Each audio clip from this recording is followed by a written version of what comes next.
Здраво живо во град на Тера. Ете вака необично, барем што се однесува до мојата лоцираност во студиото, го започнуваме ова издание на град и со особено задоволство, заклучувајќи дека денеска имаме и факти и аргументи за разговорот што ќе го водиме, а е посветен на една тема за која што директно или индиректно досега сме разговарале, е наречена навики на исхраната кај нашите сограѓани. Денеска имаме едно конкретно истражување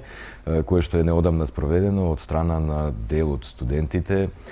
по нутриционизам, значи зборуваме за студентите на прва година, оние кои што завршуваат една нова студија, дисперзирани студии во рамките на Технолошко-техничкиот факултет од Велес во Универзитетот Свети Климент Охридски во Битола. Меѓутоа, ете за среќа ги имаме овие аргументи со помош на кои што ќе се обидеме малку и пошироко да ја расшириме дискусијата околу значењето на храната во нашиот живот, а можеби ете и за прв пат вака, иако сме споменувале со други соговорници разговарајќи на други теми, за едно светско движење наречено slow food, кое што представува или би требало да представува сушта спротивност на она што се нарекува fast food или брза храна,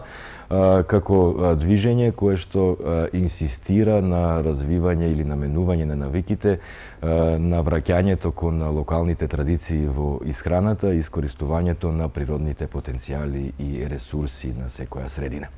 Во секој случај, верувам, следува интересен разговор, а секако за оние љубопитните, можеби ќе дознаете, можеби ќе се изненадите од некои од фактите кои што ќе ги презентираат дел од моите вечерашни соговорници. Останете со нас.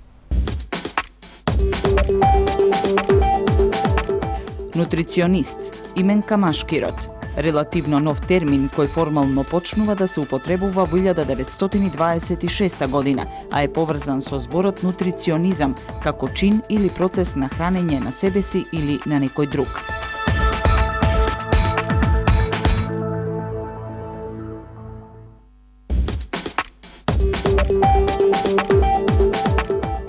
Гастрономија Именка Женски род,